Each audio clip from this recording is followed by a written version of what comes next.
Directly we will come to the part. Table explain हो गया था that day, just an introduction part of the table. This is the need and importance for Companies Act. The need and importance for Companies Act was because of national and international economic environment, and to expand and growth of our economy, the central government decided to replace the Companies Act 1956 with a new legislation, that is Companies Act 2013. This is what the introduction talks about.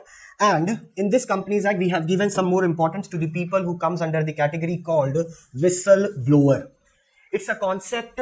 Whistleblower means a person who informed or who inform to the court about any kind of financial irregularities is happening in the company or the organization. So whistleblower कौन है? एक ऐसा person जो inform करता है external को. External मतलब for example company, और यू कैन से NCLT. NCLT means national company law tribunal. सो ट्रिब्यूनल का मतलब होता है कोर्ट. So some people और within the organization, कोई within the organization है जिसको पता चल गया कि कंपनी में कोई स्कैम या स्कैंडल या any kind of financial irregularities will be going to happen. तो before the happening or at the time of happening that event in the company, a person goes and inform to this court or the tribunal. That person is called as a whistleblower. Understood? So whistleblower is an adjective which is given to this person. Because ये person क्या कर रहा है? Inform कर रहा है किसी बाहर वाले को. और वो बाहर वाला कौन है? वो NCLT हो सकता है, वो ROC हो सकता है. ROC कौन है? Registrar of companies. उसको इन्फॉर्म कर रहा है. This person can be within the organization and he is informing to that ROC और NCLT that in my company there is some irregularities are happening. Irregularities मतलब any kind of scam और scandal will going to happen और it is happening in the organization. तो मैं आपको क्या कर रहा हूं? इन्फॉर्म कर रहा हूं. तो in companies act we have given this person or we have given to this person a very good importance of whistleblower. ठीक है? तो जो whistleblower होता है उस पर केस होता नहीं है because he represent the company in the form of in the court. Okay. So that is what Companies Act given importance to whistleblower. Applicability of Companies Act 2013, ये बहुत इंपॉर्टेंट है देखने को कि Companies Act 2013 कहाँ एप्लीकेबल होता है. तो सबसे पहले कहाँ एप्लीकेबल होगा? ऑब्वियसली कंपनीज में. ठीक है? Whether you talk about public company or you talk about private company, the company should get registered under Companies Act 2013. Public हो, private हो, any forms of organization. अगर be precise हम बात करें तो joint stock company जो होता है वो रजिस्टर्ड होना पड़ेगा under companies act 2013. Joint stock company मतलब both public as well as private. So any company needs to get registered under the companies act 2013. तो कंपनीज तो आ जाएगा. दूसरा, insurance company also will come under the category of will need to follow the rules and regulation of companies act 2013. वहां पर एक IRDA करके mention किया है. IRDA कौन है? Insurance regulatory development authority of India. जैसे बैंक के लिए we have RBI who controlled, managed and governed all the banks in India, वैसे ही इंश्योरेंस कंपनी को मैनेज करने के लिए, कंट्रोल्ड करने के लिए, गवर्न करने के लिए there is an institution called IRDA, insurance regulatory development authority of India. So ये भी इसके कैटेगरी में आ जाएगा. IRDA एक्ट है 1999 का. सो insurance company will also come under the category of companies act 2013. Banking companies, ठीक है, बैंकिंग कंपनीज जो भी है they will also come under the act of. उनके लिए भी ये कंपनीज एक्ट 2013 क्या है? एप्लीकेबल है. बैंकिंग रेगुलेशन एक्ट मेंशन किया गया है 1949, जिसमें डेफिनेशन लिखा है what is called bank. Understood? ठीक है? तो बैंकिंग को भी कंपनीज एक्ट 2013 एप्लीकेबल है क्योंकि बैंक्स भी मार्केट में क्या बेच रही है? शेयर्स. एक्सिस बैंक का you have a shares, HDFC bank का you have a share, ICICI bank का यू हैव अ शेयर्स. तो शेयर्स बेच रहे हैं. ठीक है? शेयर्स बेच रहे हैं मतलब पब्लिक से पैसा ले रहे हैं, मतलब ये पब्लिक कंपनी हो गई. पब्लिक कंपनी हो गई तो कंपनीज एक्ट 2013 क्या हो गया? एप्लीकेबल. तो उसमें जो भी चीज मेंशन किया है कंपनीज एक्ट 2013 में, वो हर चीज इनके ऊपर क्या होगा? एप्लीकेबल होगा. अच्छा से अच्छा और बुरा से बुरा, anything whatever is written in that law, ठीक है, that is applicable to them. तो कंपनीज को एप्लीकेबल होता है कंपनीज एक्ट. बैंकिंग कंपनीज को एप्लीकेबल होता है कंपनीज एक्ट. इंश्योरेंस कंपनीज जो है उनको भी एप्लीकेबल होता है कंपनीज एक्ट. ठीक है? एंड द नेक्स्ट कंपनीज कौन है? द कंपनी हु जनरेट और supply electricity like BHEL, BHEL, Bharat heavy electric limited. ठीक है? BHEL, Bharat heavy electric limited. It's like a company which comes under the category of companies act 2013. Anything more? No. Simple. Now comes to the next part that calls company का definition क्या है and what is the features. So when you go by section, तो it is like section याद कर लो companies का, ठीक है। तो section 2 sub section 20 of the companies act 2013 mentioned a company who is incorporated under the law of companies act 2013।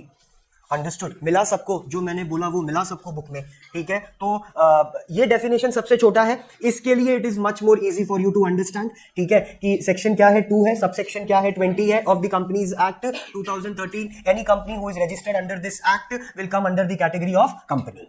तो ये definition हो गया लिखने के लिए। अगर डेफिनेशन को इन डिटेल्ड समझने का है तो उसके ऊपर एक और पर्सन मेंशन किया गया, दैट इज कॉल्ड प्रोफेसर हैनी, ठीक है। उनका जो डेफिनेशन है वो काफी ब्रीफली डिस्क्राइब किया है आपको कि company is a voluntarily association of person. अगर वॉलंटरली नहीं लिखा है, understood, never matter, you can write that word voluntarily. Voluntarily का मतलब होता है खुद के इच्छा से, ठीक है। एसोसिएशन और इनकॉर्पोरेटेड, इनकॉर्पोरेटेड मींस रजिस्टर्ड होता है, but you can add this word also because companies act 2015 के अमेंडमेंट में ये वर्ड यूज होता है वॉलंटरीली। हम 2013 पढ़ते हैं बट उसमें अमेंडमेंट भी आया है। अमेंडमेंट मतलब क्या होता है? चेंजेस। तो 2015 भी है, वो भी इसमें नीचे है मेंशन किया है। तो वॉलंटरीली एसोसिएशन ऑफ पर्सन है और पीपल है। वॉलंटरीली मतलब क्या हो गया? By your own wish. समझा मैंने क्या बोला? वॉलंटरीली मतलब क्या हो गया? By your own wish, will, desire, इच्छा। एसोसिएशन मतलब क्या हो गया? Group of people. अब आगे क्या बोल रहा है? इनकॉर्पोरेटेड। इनकॉर्पोरेटेड का मतलब क्या हो जाएगा? रजिस्टर्ड। सो इनकॉर्पोरेटेड का मतलब क्या हो गया? रजिस्टर्ड। एसोसिएशन मतलब ग्रुप ऑफ पीपल, ठीक है, which is an artificial person created by law. So company is an artificial person created by law. The law is what? Companies Act 2013. Moving ahead, have a separate legal entity. That is what called. ठीक है, separate legal entity. Separate legal entity का मतलब क्या हो गया? Company अलग और members अलग, ठीक है। अब ये तो हमको बेसिक पता चल गया सेपरेट लीगल एंटिटी का मतलब, क्योंकि हमने अकाउंट्स में भी पढ़ा और आप भी पढ़ा रहे हो। तो सेपरेट लीगल एंटिटी समझ में तो आ गया कि कंपनी अलग है और उसके मेंबर्स क्या है? अलग। बट शेयर होल्डर्स जो है, understood, or the people or the person whose name is been subscribed in MOA, memorandum of association, इसमें ना क्लॉज आता है MOA में, तो नेम क्लॉज है, ठीक है। फिर तुम्हारा कैपिटल क्लॉज होता है, फिर लाइबिलिटी क्लॉज है, फिर एड्रेस क्लॉज है। नेम क्लॉज में आपको कंपनी का नाम तो लिखना ही है, बट उसके अलावा the first person who has subscribed your MOA, subscribed का मतलब जिसका नाम मेंशन किया गया है तुम्हारे MOA में, क्या वो पर्सन कंपनी का मेंबर है या नहीं? That is a question mark. Understood? ये आगे एक्सप्लेन हो जाएगा, बट मैं तुमको ये बताना चाह रहा हूं कि कंपनी अलग मेंबर अलग, ये तो एक 12th के लिए सही है ये कि कंपनी अलग है और मेंबर अलग है। That is what the meaning of separate legal entity. But when you go into the detail of that, तो एक ये क्वेश्चन आता है सामने कि सर जो मेंबर्स हैं एमओए के वो भी अलग हो जाएंगे क्या? क्योंकि एमओए में तो उनका नाम लिखा है। If the name is written in MOA it becomes a legal evidence ना, तो फिर तो क्या वो भी अलग है? फिर दूसरा सवाल ये भी आता है कि सर जो शेयर होल्डर्स हैं उनको हम कंपनी के ओनर बोल रहे हैं, तो क्या वो भी अलग और कंपनी अलग है क्या? Did you understanding? बहुत ज्यादा बोल दिया मैंने, पक्का समझ में आया? कंपनी अलग है, मेंबर अलग है, दैट इज 1000-5000% ट्रू। उसमें कोई भी व्हाट यू कैन से फ्लॉज नहीं है, सही है एकदम। लेकिन जो ये दो है सब टाइटल कि शेयर होल्डर्स का फिर क्या है, या मेंबर्स जिनका नाम एमओए में सब्सक्राइब किया है उनका क्या फिर स्टेटस है, that we need to clear off. तो वो हम डिटेल में पढ़ेंगे when we will go to separate legal entity. Case study है एक टिम्बर कंपनी का, इट इज इंपॉर्टेंट।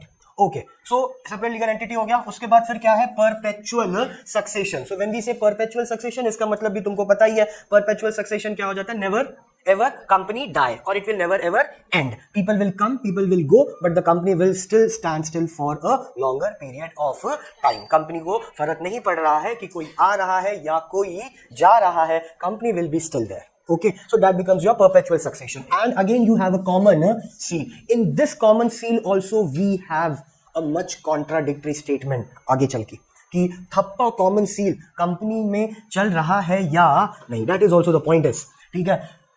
फीचर्स, ये पूरा पॉइंटर्स अगर देखो तो that sums up with the features of company, ठीक है। ये डेफिनेशन हमने देख लिया, company is incorporated. Now directly we will come into the features and that is the first feature talks about separate legal entity. Now what you have learned वो यहाँ पर mention कर दिया, ठीक है। there are the distinct feature between different forms of organization and the most important or striking feature in the company forms of organization is what? दो feature अलग अलग करता है बाकी ऑर्गेनाइजेशन को और कंपनी को, वो फीचर इनका है सेपरेट लीगल एंटिटी वाला, ठीक है. In other words, when a company is registered, now see, now listen very carefully, when a company is registered, ठीक है, that company has a very good legal personality, ठीक है. सबसे पहला पॉइंट, तो company has a legal personality. Understood. The second is what, it comes have almost the same rights and power as a human being.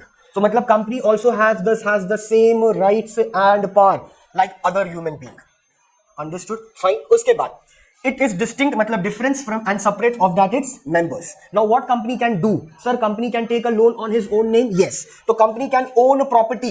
इसी पर case study है आगे. A company can own property. ठीक है.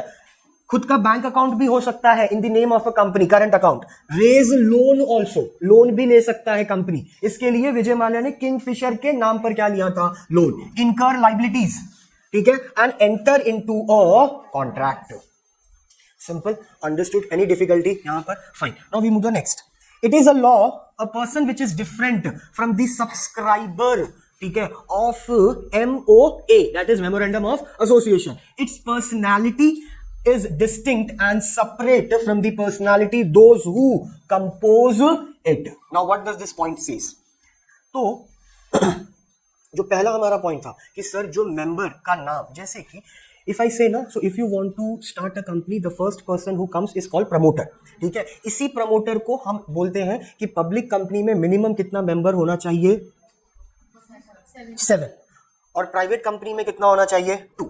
Understood. But यहाँ पर we will talk about public company only. So public company में minimum कितना मेंबर्स होना चाहिए? 7. This 7 can be the promoter. So it is not necessary कि एक ही आदमी प्रमोटर हो सकता है. That is why the definition of company says what ना, it's a association of people. Association का मतलब क्या होता है? Group of people. इसका ये मतलब नहीं है कि एक ही आदमी प्रमोटर होगा, सातों के लोग क्या हो सकते हैं? Promoter. Now when the promoter comes with an idea to register the company, MOA के डॉक्यूमेंट के नेम क्लॉज में इन सातों प्रमोटर का नाम क्या हुआ जाता है? लिखा जाता है. That is what called subscriber.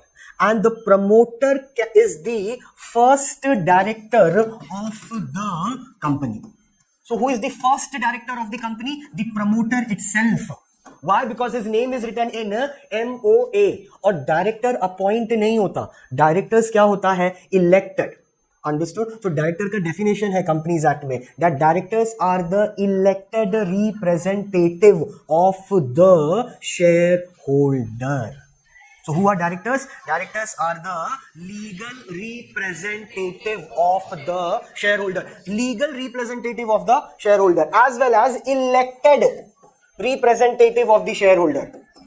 Elected मतलब क्या हुआ होगा? Election. Elected है. It is not been appointed. तो अगर तुम्हारे पास शेयर होल्डर्स हैं, उनके बीच में इलेक्शन होगा, उनमें से ही कोई आदमी क्या बन के आएगा? डायरेक्टर.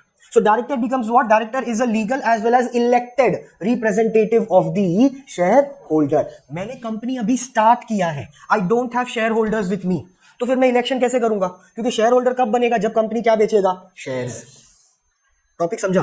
अभी तक मेरा कंपनी रजिस्टर्ड हुआ है. I have not started selling my share because शायद मैं अभी तक लिस्टेड कंपनी नहीं बना रहेगा. लिस्टेड कंपनी मतलब वो कंपनी जिसका शेयर किधर लिस्ट हुआ है? बॉम्बे स्टॉक एक्सचेंज में, BSE में. मैं कंपनी हूं, मैं पब्लिक कंपनी हूं, but my share is not listed. तो अभी तक शेयर बेचा नहीं, तो फिर शेयर होल्डर आएगा कहां से? अंडरस्टूड. अब अगर शेयर होल्डर नहीं है, ये प्रमोटर ही है, this promoter only becomes what? The owner of the company, because they have started. अब इन्हीं प्रमोटर के बीच में से क्या हो जाएगा? इलेक्शन. और 7 लोग हैं, तो 7 में से 3 लोग क्या बन गए? Director. And this 4 people becomes what? Share holder. Designation change हो गया. अंडरस्टूड. बहुत बड़ी बात बोली मैंने. हायरार्की चेंज हो जाएगी. आपका ओनर का राइट, रिस्पॉन्सिबिलिटी, ड्यूटीज, लाइबिलिटी सब अलग. डायरेक्टर्स का राइट, ड्यूटी, पावर, लाइबिलिटी सब क्या हो गया? अलग. Because according to the companies act now he becomes a director. So इसकी रिस्पॉन्सिबिलिटी अलग है, अकाउंटेबिलिटी अलग है, ड्यूटीज अलग है. ही और she is the share holder, इसका राइट्स और ड्यूटी क्या है? अलग.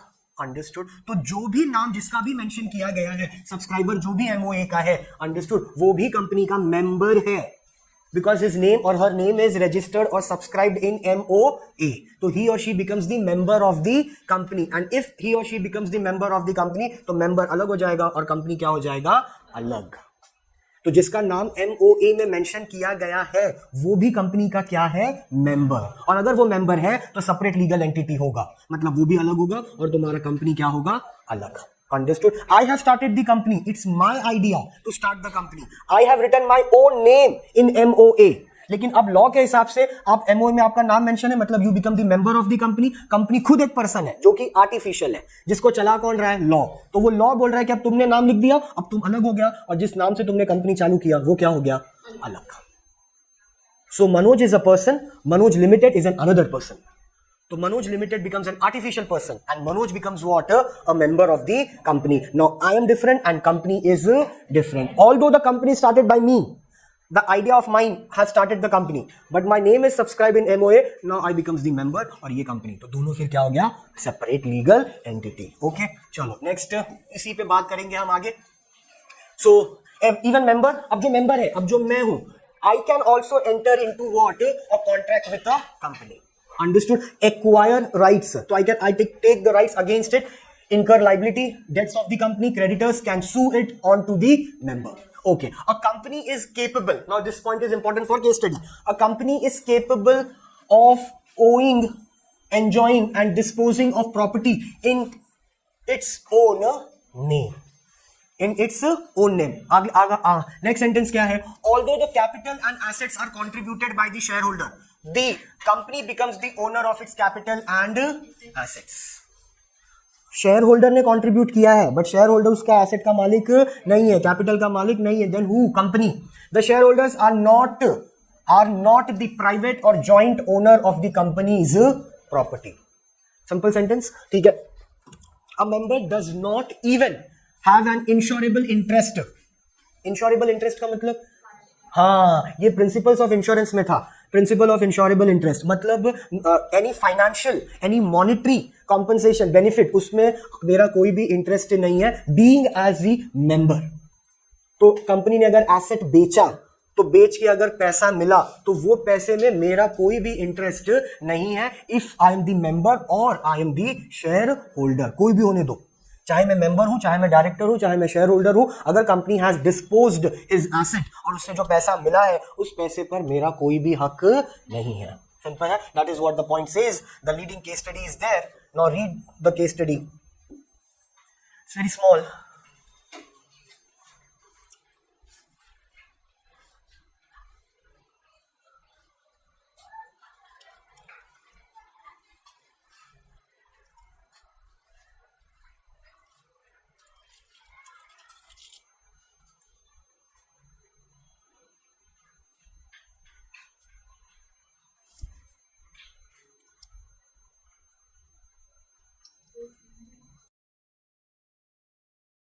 Now we will move to the next, that is called perpetual succession. ठीक है। Now perpetual succession मतलब क्या हो गया? Again you know the meaning of this word, one after the another. ठीक है। A company will never ever ever ever die. Simple. That is what the point says. A members can die. A members can die or change, but the company goes on till its wind up on the ground of specified by the act. The shares of the company may change hands infinitely, but that does not affect the existence of the company. You can transfer the share. Share are easily transferable from one person to another person. But हमारा company wind up होगा नहीं, unless and until law is not specifying. Unless and until law is not specifying का मतलब जब तक कानून नहीं बोल रहा है, जब तक कोर्ट नहीं बोल रहा है कि कंपनी को क्या करना है, वाइंड अप, तब तक मेरा कंपनी चलेगा। Members will come, members will go. Next, what we have is called, see this is mentioned there, it's not affected by the death or insolvency of its members. Simple. Now we'll come to the next, that is limited liability. Now इसमें issue of shares पढ़ रहा था ना तुम आज? Okay, ठीक है। So ये application money, allotment money, first call, second call, third call, ये सब पता है ना? Fine, very good. So let me ask you something. Simple. Don't, ऐसा नहीं, बहुत easy है। एक शेयर कितने का मिलता है? एक शेयर अगर 10 रुपए का मिल रहा है सपोज, ठीक है, 1 share is equal to 10 rupees. तो अलॉटमेंट ऑफ शेयर्स होता है, तो सबसे पहले कंपनी क्या लेगा? सबसे पहले कंपनी क्या बोल के पैसा ले रहा है? Application money. Very good, very super. Application money. This excitement should be there to the last breath of your life. ठीक है, तो नाउ सेकंड, तो सेकंड कंपनी क्या ले रहा है, क्या, allotment money. Super, allotment money. Okay, तो वापस इसमें कंपनी ने ₹2 चार्ज कर लिया. Then what we next have is first call. तो फर्स्ट कॉल में कंपनी वापस taken from you how much, ₹2. Now we have a second call. तो सेकंड कॉल में वापस कितना हो गया, ₹2. तो 2 4 6 8. ठीक है, नाउ पेड अप कैपिटल कितना हो गया, हाँ 8 हुआ. पेड अप कैपिटल 8 हुआ है. So 2 application money, 2 allotment money, 2 first call और 2 second call. So paid up capital becomes how much, ₹8. Unpaid up capital becomes what, ₹2. Simple. Okay, so if I say what is the liability of a shareholder, then so what is the liability of the shareholder? So the liability of a shareholder is limited to the extent of unpaid amount of money of the share. Simple sentence है, यही as it is वहां पर लिखा है. So the liability of a shareholder is limited to the extent of unpaid amount of shares. तो यहाँ पर unpaid कितना था, ₹2. So what will be the liability of a shareholder? Only ₹2. If a company needs ₹10, तो company can take that ₹10 from any shareholder. But for me, company will take from me only how much? ₹2, because my liability towards you is only of 2. Understood? ये तो example हो गया. Now my question is, ठीक है, ये तो तुमको पता ही है. So, what is the application money a company need to collect while company is going for IPO? Company application money कितना collect करता है when company goes for IPO, या जब company shares allot कर रहा है.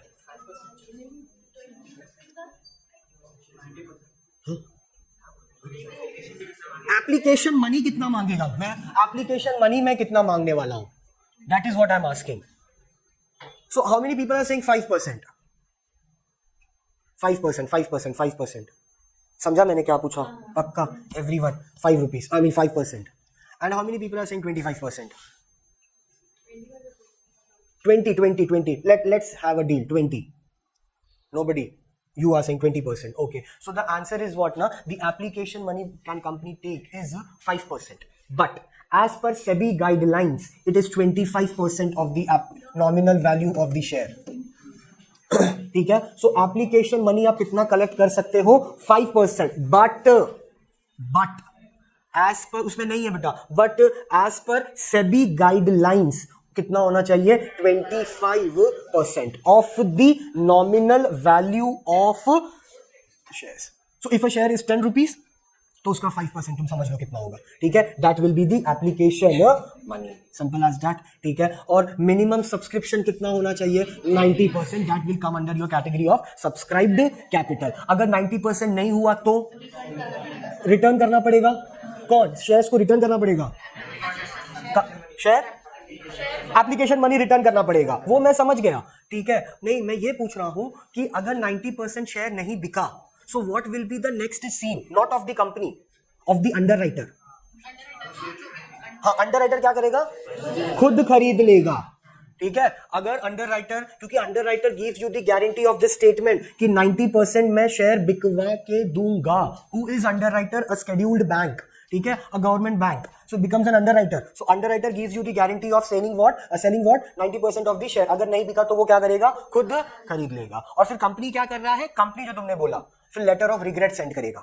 लेटर ऑफ रिग्रेट किसको भेजेगा, पब्लिक को. शेयर होल्डर नहीं है वो, क्योंकि शेयर तो बेचा ही नहीं ना, पब्लिक को. लेटर ऑफ रिग्रेट, उसके साथ रिफंड ऑफ एप्लीकेशन मनी कितना होगा, 5%. But as per SEBI guidelines 25%. तो that is what the point says कि शेयर होल्डर की लायबिलिटी कितनी है, limited to the unpaid value of the amount of shares.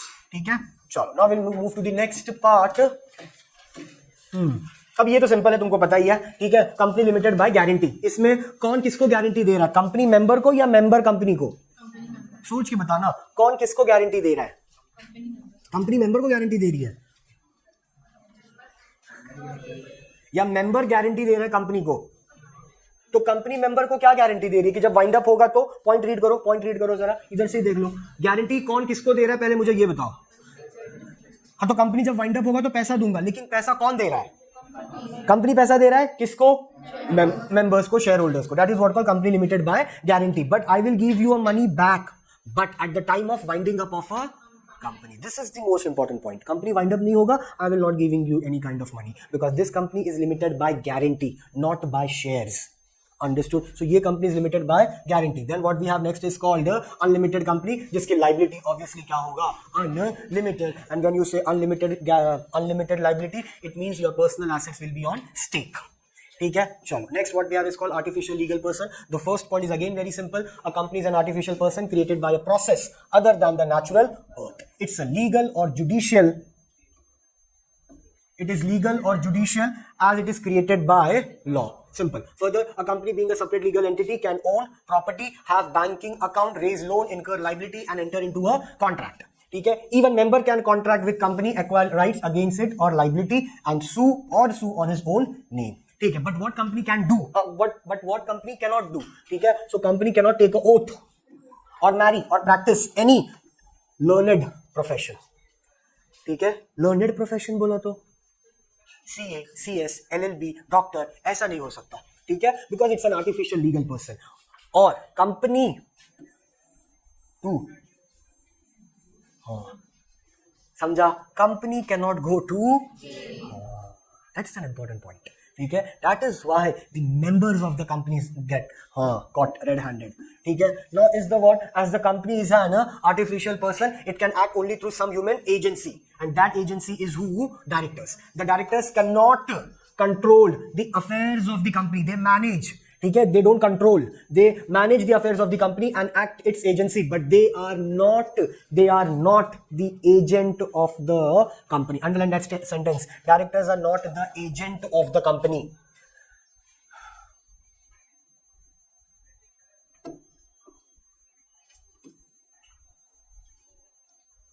ठीक है. Now we have next is what? Common seal. ठीक है. Now this common seal is very simple. A stamp on the document so that that document will have a kind of authentication. ठीक है कि ये document legal है and that's so. इसके लिए common seal है.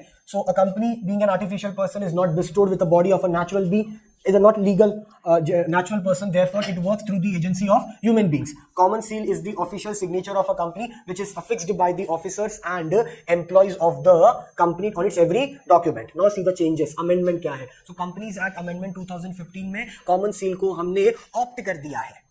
ठीक है. आज के डेट में common seal gives you a alternative option.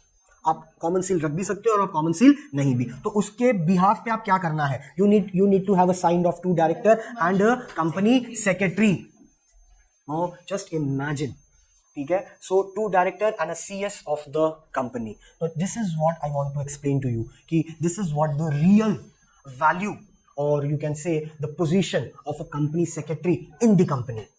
Means he signed with the directors of the company. So his importance, his designation or her importance, her designation is into the equivalent to the course of director. They all come under the roof of top level management. इसके लिए when some people say ना the secretary writes the minutes, I get pissed off.